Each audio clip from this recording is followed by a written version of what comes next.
Hello tout le monde, je suis ravie de vous retrouver dans cette nouvelle vidéo.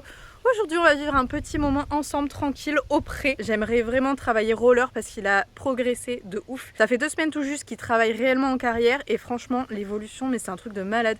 Il répond déjà excessivement bien au déplacement du corps avec les jambes. C'est-à-dire que je le fais tourner beaucoup avec mes jambes et un petit peu aussi avec mes mains, mais qu'il a vraiment pigé le truc du contrôle par les jambes, donc ça c'est génial. Le seul truc qu'il a un petit peu de mal à faire encore, c'est vraiment d'avancer avec les jambes. C'est-à-dire que dès qu'il est à l'arrêt et que je lui demande d'avancer, juste en serrant les mollets, bon ça résiste un petit peu. Pour partir du pas au trot, c'est vraiment pas mal. Et du trot au galop, c'est laborieux aussi. Surtout les premières fois, en fait il comprend pas vraiment ce que je lui veux. Mais une fois qu'on est parti au galop la première fois, ça y est, c'est bon, c'est enclenché, il a compris. Mais voilà, c'est assez rigolo à voir, en tout cas je vous dis, l'évolution est dingue. Il y a évidemment encore énormément de travail, mais c'est tellement agréable de voir la progression comme ça de son cheval, d'un jeune. Ça fait très longtemps, enfin même ça ne m'est jamais arrivé de reconstruire un cheval comme ça. Ace, je l'ai fait bosser quand il était tout jeune, mais c'était du travail à pied principalement. Et c'est Ilana au tout début, et puis après Paul Arthur, qui l'ont vraiment travaillé à l'obstacle et sur le travail de plat. Mais voilà, moi j'ai pas réellement travailler Ace à cheval, et là de pouvoir le faire sur roller coaster et de voir que ce que j'essaie de lui transmettre, eh bien il l'apprend et il arrive à le reproduire et à faire les choses bien, c'est tellement valorisant. Franchement c'est un truc de fou. J'en avais pas conscience sur Bali parce que Bali je l'ai eu au même âge que roller, mais je connaissais tout juste mon métier de cavalière et donc forcément je savais pas trop comment lui demander les choses. J'ai fait beaucoup d'erreurs. Là évidemment je vais continuer à faire des erreurs, mais je vois que je sais déjà beaucoup plus demander les choses et du coup que roller il répond beaucoup plus vite. Donc on va franchement avancer très rapidement sur le travail de dressage et c'est fantastique. Bref, je me suis un petit peu éparpillée, c'était censé être une intro, je suis en train de vous faire une dissertation sur roller et son éducation. Bref, on va commencer par aller leur dire bonjour parce que regardez ce que je suis allée faire juste avant de venir au pré. On va chercher des pommes dans ce joli pommier qui est à côté du pré. Et normalement il y a plein de petites pommes par terre, alors peut-être pas forcément devant, mais je pense que derrière, je vais le secouer un peu et il va y avoir plein de trucs qui vont tomber. Non mais regardez tout ce qu'il y a là. Des pommes, des pommes, des pommes, encore une. Oh, il y en a qui vont être contents là. Elles sont vraiment super belles en plus. Toutes celles que je trouve. Regardez ça. C'est n'importe quoi. Bon, elle est sympa cette petite récolte. Ça c'est à peu près ce que je récupère tous les jours. Franchement ça fait plaisir. Et franchement, je suis vraiment bien garnie. Donc je vais en déposer quelques-unes quand même. Et on va leur donner les petites. On va essayer de trier ça. Non mais regardez, ça c'est une journée, franchement c'est ouf. Bali est pas très fan, peut-être qu'il va préférer les petites. On va aller voir ça. Je sais pas pourquoi Bali il apprécie pas ça. D'ailleurs même les pommes du commerce, il est pas à fond dessus, il y a que certains types de pommes qu'il apprécie. Donc écoutez, Bali ça sera team carotte. On va retirer les couvertures là parce qu'il fait 20 degrés, vous allez être bien, le temps est sec. Tiens. Bali, on en pense quoi? Oh, regarde, il va le recracher. Il l'a pris par le bout des lèvres, quoi.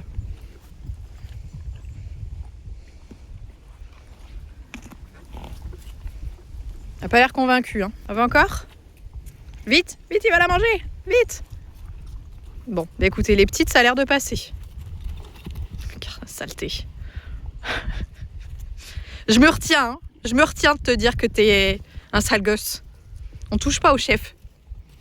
Mais bon, c'est la hiérarchie. Oui, tu te fais respecter aussi.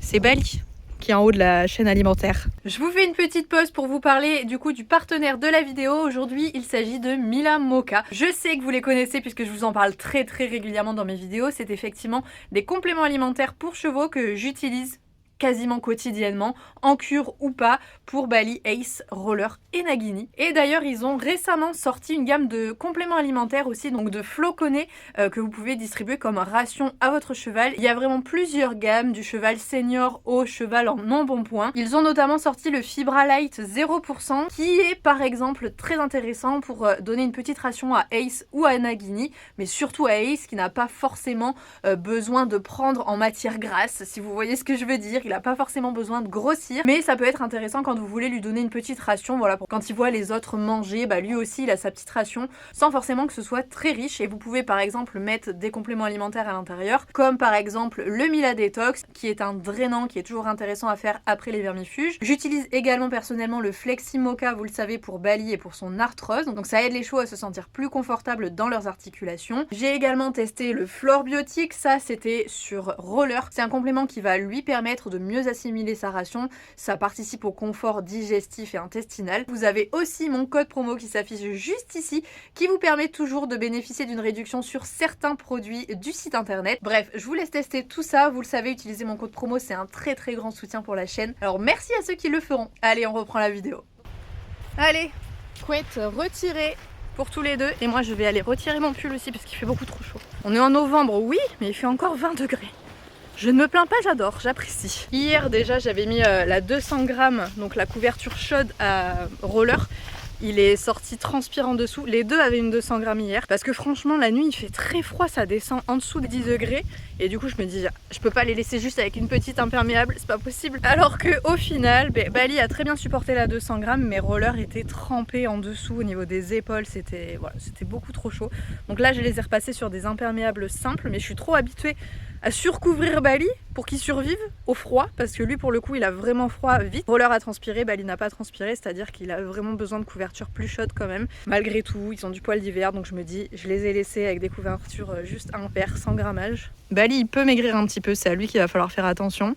Surtout qu'il vieillit, mais Roller il a grossi. D'ailleurs petit avant-après de Roller Coaster, donc c'était quelques semaines avant que je l'achète, et là c'était il y a 2 jours. Vous avez vu, il a bien pris du bide, hein, il s'est fait plaisir. Avant il était très svelte, il avait tout simplement le physique d'un cheval de course, hein, un sprinter, très fin, que du muscle, vraiment 100% muscle, pas un pet de gras, pour être le plus léger possible et être le plus performant possible, aller le plus vite possible. En tout cas son physique n'aura plus rien à voir avec la première photo, il va rester évidemment relativement fin puisque la race fait que c'est pas des gros chevaux, mais on va essayer de refaire quand même un petit peu de muscle parce que là il y a beaucoup de gras quand même. Et évidemment on va prendre des petites pommes aussi pour Ace et Nagini bien sûr.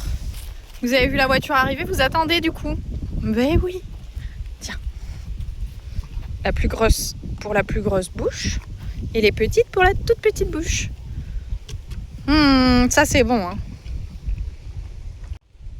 Ça me fait rire, Roller il est vraiment collé à Bali en permanence. Tout le temps. Tout le temps. Tous les deux là. Du coup ça y est, les deux ils ont pris des forces. Ça va être l'heure de la bagarre.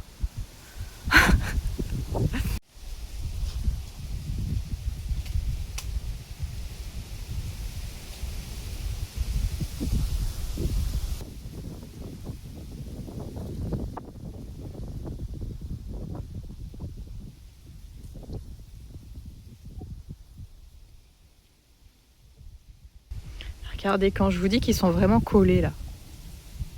Vous pouvez pas être plus près, hein. Là c'est pas possible. Non, pas possible. J'ai aussi décroché ma caméra Reolink du coup qui est normalement accrochée là pour filmer le pré, pour filmer les chevaux. Là elle avait plus assez de batterie donc je pense que mon panneau solaire commence à plus faire trop d'effet.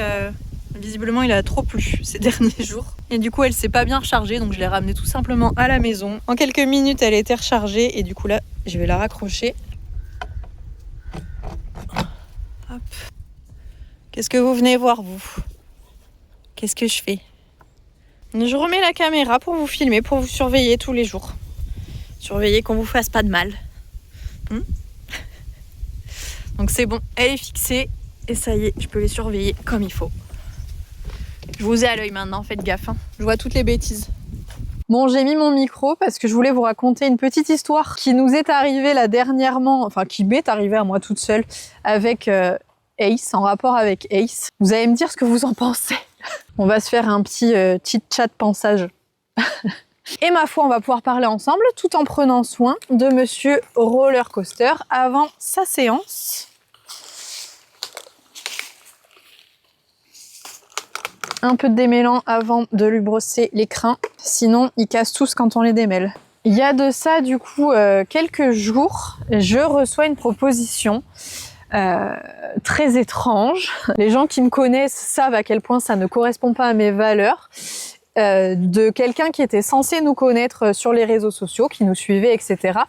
Mais peut-être qu'elle n'a suivi visiblement que certaines vidéos de Ace, qui est ultra performant sur diverses compétitions, puisque cette personne m'envoie un message en mode bonjour, nous serions intéressés pour vous louer Ace pour participer au jumping de Bordeaux.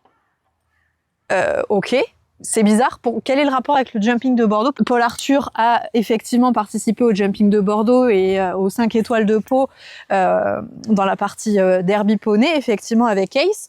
Ça s'est très bien passé, mais ça a été pour eux l'aboutissement de quelque chose, de plusieurs mois, même de plusieurs années de travail tous les deux, de complicité, etc., d'apprendre à se connaître vraiment en profondeur avec Ace, que Ace connaisse Paul Arthur et que Paul Arthur maîtrise Ace sur le bout des doigts. C'est ce qui fait qu'on a pu les amener au jumping de Bordeaux et que ça a fait une belle histoire. J'ai du mal à imaginer amener un cavalier, en sachant du coup qu'on était en octobre quand j'ai eu cette proposition et que le jumping de Bordeaux c'est en février. Donc ça laisse 4 mois pour préparer le couple. Donc ce que j'ai proposé à cette personne-là, c'était de venir travailler Ace à la maison. Effectivement, comme ça a été le cas avec Paul Arthur. Vous le savez, je suis toujours à la recherche d'un petit cavalier pour Ace. Je l'ai pas trouvé encore. Au niveau planning, c'est un petit peu compliqué. Il faudrait trouver quelqu'un libre en semaine vers 16h, donc en semaine. C'est toujours un petit peu compliqué pour les enfants généralement qui ont école. Je lui ai proposé effectivement de venir monter à la maison et si jamais effectivement ils s'entendent très bien, que ce soit sur le plat ou à l'obstacle, on pourrait penser, réfléchir à pourquoi pas sortir en concours et pourquoi pas au jumping de Bordeaux. Je t'ai fait mal mon chat, je t'ai retiré une petite croûte, pardon. Ce à quoi cette personne-là m'a répondu « Non, ça nous intéresse pas vraiment. Nous, on veut vraiment récupérer le poney à l'écurie, en fait, et le travailler avec l'enfant. Enfin, jusqu'au jumping de Bordeaux, quoi. » Qui propose ce genre de choses? Alors oui, je sais que dans le monde du sport, ça se fait effectivement régulièrement, où les poneys ou les chevaux sont loués pour tel ou tel cavalier. Mais enfin, vous voyez bien que c'est pas du tout ma façon de penser avec un animal. Ace, s'il est rentré dans ma vie, c'est l'animal avant tout, et je vais pas m'amuser à l'envoyer d'une famille à une autre. Pour moi, oui, ok, viens amener ton enfant monter ici, fais-le créer une belle relation avec le cheval et après on pensera à des performances techniques. Mais qu'est-ce qu'il y a de plus important que la relation, encore une fois, avec l'animal? C'est pas une mobilette avec laquelle on va faire du sport, quoi. On va amener sur tel ou tel concours pour être bien vu, pour espérer gagner, parce que c'est un poney qui a gagné et qui a déjà fait l'épreuve, donc l'enfant aura plus de chances de gagner. Et du coup, cette personne m'a dit « Mais vous inquiétez pas, il sera dans une maison 5 étoiles, vraiment, il sera très bien entretenu, vous inquiétez pas pour ça, on est de très bons coachs, c'est moi qui vais le coacher, etc. J'ai déjà coaché d'autres enfants. » Mais à quel moment je vais accepter que mon poney parte chez un inconnu? Franchement, je ne connais pas cette personne, je ne l'ai jamais vue, j'en ai jamais entendu parler, et quand bien même j'en aurais entendu parler, en fait, c'est mon poney. Pour moi, ça me paraît normal de pas me séparer de lui. Et en plus, dans Maison 5 étoiles, ce qu'elle entendait, c'était une vie, évidemment, au box et au paddock, pas du tout un pré plein d'herbe avec des copains comme c'est le cas actuellement. Pour moi, c'est ça, la vie 5 étoiles pour un poney ou pour un cheval, c'est être avec des copains et manger de l'herbe. Basta, on s'arrête là. Donc me proposer une maison 5 étoiles où il est au box, déjà, allez, ciao, c'est mort. On n'a pas la même définition du bien-être animal. Voilà, donc franchement un message que j'ai pas très bien pris. Mais après cette personne, elle était très cordiale, il n'y avait pas de souci. Mais juste, on a deux points de vue, je pense, de l'équitation et des animaux qui est complètement différente. Enfin, quoi de mieux que d'apprendre à aimer un animal, à vivre avec lui, à faire un vrai couple, et après penser à la compétition que juste vouloir monter sur un animal qui gagne pour se valoriser sur un concours alors qu'on aura juste posé ses fesses dessus et appuyé sur le mode on, accélérateur, et c'est tout, quoi. Quelle gloire il y a à faire comme si on avait une belle relation avec l'animal parce qu'on a gagné. Je comprends pas. Après, encore une fois, je suis peut-être complètement à côté de la plaque, mais c'est vraiment pas ma façon de travailler les chevaux et de vivre avec. Dites-moi, vous, si ça vous surprend, si ça vous choque, qu'est-ce que vous auriez fait à ma place? En fait, le vrai problème, je pense que c'est qu'elle voulait vraiment le déplacer et que je vois plus mon poney, quoi. Genre, j'ai plus aucune action dessus. C'est eux les coachs, leur enfant. Au fond, je ne saurais jamais vraiment comment il est traité, s'il est vraiment dans de bonnes conditions qui ne seront jamais supérieures à celles qu'il a maintenant. Donc évidemment, cette personne, je lui ai dit que ça allait pas être possible et qu'il fallait qu'elle se trouve un autre poney, mais si t'as pas de poney, tant pis, c'est pas grave en fait. Franchement là, tous ceux qui m'entendent, créer une relation vraiment avec les chevaux et après penser à la compétition. C'est ce que Paul Arthur il a fait, hein. Donc ça vous empêche pas de gagner, hein. Ça vous empêche pas d'être le meilleur, hein. Au contraire même, j'ai envie de vous dire, parce que comme ça, vraiment ça vous remet en question. Mais moi, cette façon de penser, c'est vraiment utiliser les chevaux comme des mobylettes. Et j'aime pas ça, hein. Nous on n'aime pas ça. Non, t'es pas une mobilette. Oh, mobilette qui baille. On n'a jamais vu ça. Allez zou, je suis à cheval. Donc oui, pour en revenir au sujet, du coup, j'aurai aucun contrôle. Le travail d'Ace, rien du tout. À tout moment, le gamin, il va monter avec les éperons, ils vont me changer le mors, ils vont changer des trucs. J'aurai aucun contrôle dessus, donc c'est hors de question, évidemment. Parce que c'est vrai que dans toutes les compétitions qu'on a fait comme ça, des derby poneys, et même dans les CCE, les concours classiques qu'on voit tout au long de l'année, les 3/4 des gamins, ils ont un mors dur pour freiner et des éperons pour avancer. Comment c'est possible d'apprendre l'équitation à des enfants de cette façon-là? Moi, vous l'avez vu, Paul Arthur, il a pas mis d'éperons pendant très longtemps. Là, il a commencé à en mettre sur le dressage, mais pour être plus précis dans ses actions, pas pour essayer de faire avancer Ace. Au jumping de Bordeaux, il avait pas d'éperon. Au derby de Pau, il avait pas d'éperon. D'ailleurs, il a pris une cravache. Je sais même pas pourquoi il a pris une cravache. C'était pour le principe, quoi. Mais Ace est monté très souvent sans muserolle. Il peut ouvrir le bec autant qu'il veut. Il a un mors hyper doux. C'est juste qu'effectivement, on a pris du temps. On a perdu certainement beaucoup de temps à travailler le poney, à apprendre à Paul Arthur à monter correctement parce que ouais, effectivement, il a dû apprendre et passer du temps avec son poney. Mais ça a l'air tellement commun dans tous les clubs. Faut arrêter ça, vraiment. Pensez à l'animal, vraiment. Qu'est-ce qu'un cheval et de quoi il a besoin avant de penser à la compétition et à votre plaisir personnel. L'équitation, c'est déjà un sport suffisamment égoïste, hein. Vous pensez qu'il a envie d'être là, lui ? Qu'il a envie que je lui monte dessus pendant 1 heure et qu'on tourne en rond? Pas certaine, hein. Je pense qu'il préférait à choisir être dans son pré à brouter de l'herbe, hein. Donc je suis égoïste, je monte dessus.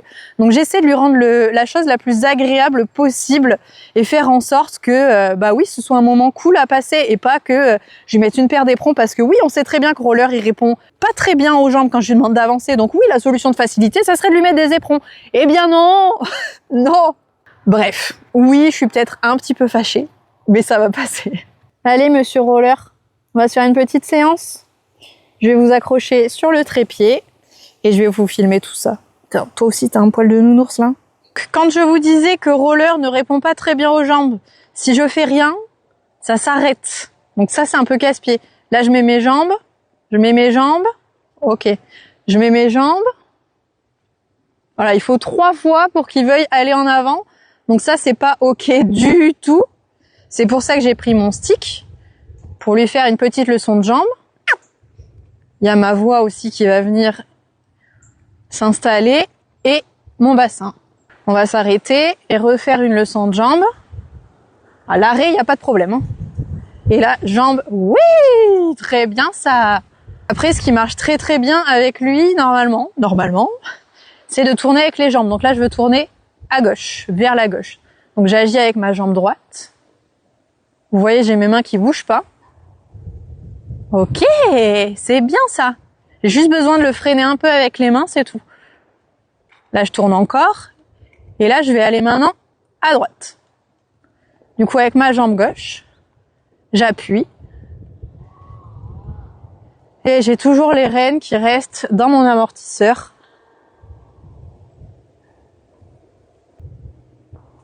On se met au trot. Je vais mettre mes jambes.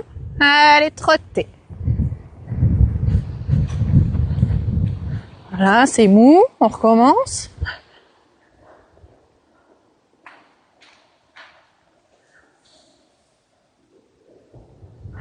Roller. On se concentre.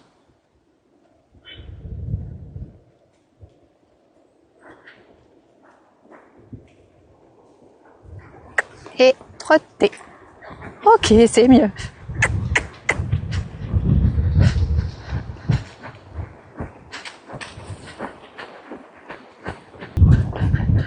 Quand même plus à l'aise à main gauche qu'à main droite. Hein. Oui, super ça. Ce qui est casse-pied, c'est que la main au roller est le plus à l'aise. C'est celle que moi j'aime le moins. Du coup, j'ai toujours tendance à commencer par la main droite alors que c'est sa main où il est le moins à l'aise. T'as des spectateurs en plus, tout le monde te regarde.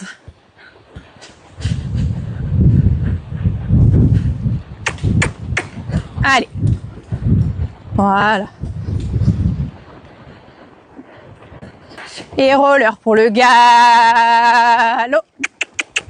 Et galop. Allez. Ouais, très bien. Super ça.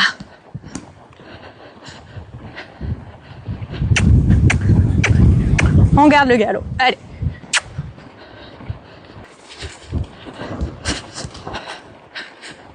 Allez, pour le galop. Oui, très bien ça.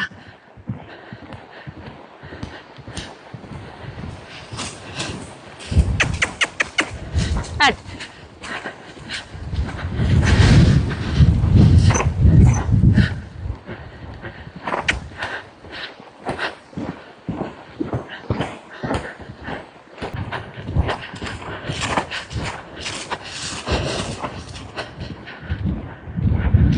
Et oh.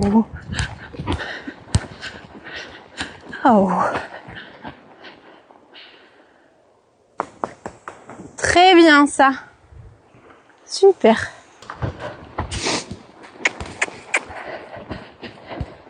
Et galop.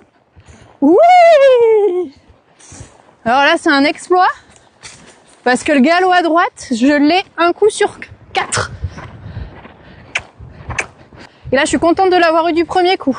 Le galop à droite. Voilà, dès qu'il faut forcer, ça repasse au trot. Et galop. Oui, super ça.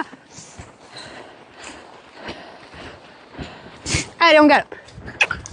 Allez, on pousse. Ok, très bien. Super. On va aller marcher un peu maintenant, mais il a été génial. Il commence tout juste à transpirer. Donc je veux pas le mettre trop à l'effort sur ces séances. Donc ça reste très très agréable. Voilà. Donc dès que je sens que ça transpire un peu, on arrête. Mais de toute façon, dès qu'il y a un peu de galop, il chauffe hein, forcément. Ça lui donne plus chaud. Il chauffe pas du tout, hein. Il est très très calme, très serein. Et c'est un pur régal pour moi. C'est tout ce que je voulais. Un cheval ok dans sa tête, vraiment. Et c'est très agréable. C'est vraiment super, super, super bien, bonhomme. Ouais. On progresse. Rends le mort. Ouais, c'est trop trop bien. Vraiment, il apprend à une vitesse. C'est un bonheur absolu. Allez, hop. Par contre, il y a un de ces vents. Je sais pas du coup si vous allez bien m'entendre avec le micro. J'ai mis la bonnette heureusement parce que sinon c'est sûr que vous entendriez rien du tout. C'est le beau moment pour une ou deux petites pommes aussi. Qu'est-ce que t'en penses? Eh oui. Bali, tu n'en veux pas. Ça sert à rien. Je vais te la proposer, tu vas faire demi-tour. C'est bon? Voilà, il n'y a que ça à manger. La ration, elle arrive après. Donc si tu n'en veux pas, tu me permets hop là, de la donner à roller parce que lui, il va la vouloir. Non, mais c'est trop tard. Hein. Tu la veux une fois qu'elle est pré-mâchée dans sa bouche? Bah non. Non, non, mais écoute, je viens de te la proposer. Tant pis pour toi. Hein. D'ailleurs, c'est bien ça. S'il y a du vent, ça veut dire que ça va secouer les branches et faire tomber les pommes. On adore. Il me tarde demain. Au passage, regardez comment ça fonctionne vraiment bien ces dalles Leroy Merlin là. Les premiers prix. Là, c'est l'endroit où j'ai mis des dalles. Tac, tac, tac, tac. Là. Et là, c'est là où il n'y a pas de dalle. Là, il a un pied dessus et un pied qui n'est pas sur la dalle. Regardez, il y en a un qui s'enfonce. Là où il y a la balsane. Là, il n'y a pas de dalle. Là, il y a de la dalle. Franchement, c'est fantastique. Donc là, ça va, il marche encore ici parce qu'il n'y a pas de boue. Mais dès que ça va devenir un peu mouillé, ils vont vraiment se concentrer et longer la barrière. Et du coup, éviter de marcher dans de l'eau. Donc ça, c'est trop bien. Franchement, je peux que vous les conseiller, du coup, ces petites dalles vertes là. C'est celle que j'avais mis au niveau de l'abreuvoir que j'ai mis ici aussi parce qu'effectivement je vous ai pas montré la pose, mais c'est vraiment les mêmes que celle qu'il y a là-bas que je vous avais déjà présentée dans une autre vidéo et ça coûte aussi bien moins cher que les dalles spécifiques pour les chevaux. Allez, et nous comme d'hab on va sortir les seaux pour le meilleur moment de la journée, la ration. Pour Bali en ce moment du coup c'est une petite cure de Flexi Moka pour son arthrose. Ça, j'en donne pas à Roller, il en a pas besoin pour le coup. Et pour Roller, on part sur un peu de flore biotique, comme je vous l'ai dit, donc pour améliorer l'assimilation de la ration. Et enfin, on va avoir le CMV Croque-Mine, donc ça c'est trop bien. Les CMV, vous savez que c'est important. Et là, ça se présente sous forme de petits bonbons. Ici, on a l'équivalent pour un cheval, donc ça par exemple, ça va être pour Bali. Je reprends l'équivalent, donc celui-ci, ce sera pour Roller. Et enfin, on va en prendre, allez, 4 petits pour Ace et Nagini. Donc la majeure partie du temps, vous retrouvez les CMV sous forme de petits granulés comme ce que j'ai présenté avant, mais là c'est sous forme de bonbons. Donc c'est un peu plus facile pour les chevaux qui n'ont pas forcément de ration. Et à l'intérieur, comme tout CMV, vous retrouvez du coup les vitamines et oligo-éléments indispensables. Il y a des fibres et évidemment des antioxydants également. Généralement, s'il y a un complément à donner à son cheval qui est au pré, c'est plutôt des CMV. À table! Oui, on est pressé. Oh là là! Oh là là! On a trouvé quelqu'un qui parlait plus fort que Bali, dis donc. Allez, tout le monde au box. Chacun dans le sien, vous le savez.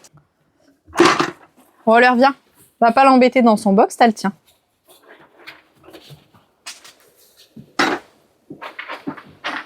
Voilà, tout le monde est bien rangé. Maintenant, on va aller faire distribution de foin, nourrir les petits monstres là-bas qui sont encore en train de faire les zouaves. Déjà, chacun prend ses CMV. Hop. Encore. Hop là. Attends, je vais perdre un doigt. Et tiens, mon chat. Et ce qu'il faut donner très régulièrement, quotidiennement même, c'est des pommes. Alors ça, les pommes, vous pouvez pas y échapper. Hein, c'est obligatoire. Hop, tenez. Ouh, ça c'est bon. Allez, profitez. Allez, moi je vais du coup remettre les couvertures tranquillement, donner du foin à Ace, Nagini, à Bali, à Roller. Et nous, c'est là-dessus qu'on va arrêter cette petite vidéo. J'espère encore une fois que ça vous aura fait plaisir. Je vous fais à tous de très gros bisous et vous le savez, on se retrouve très vite dans une prochaine vidéo. Salut!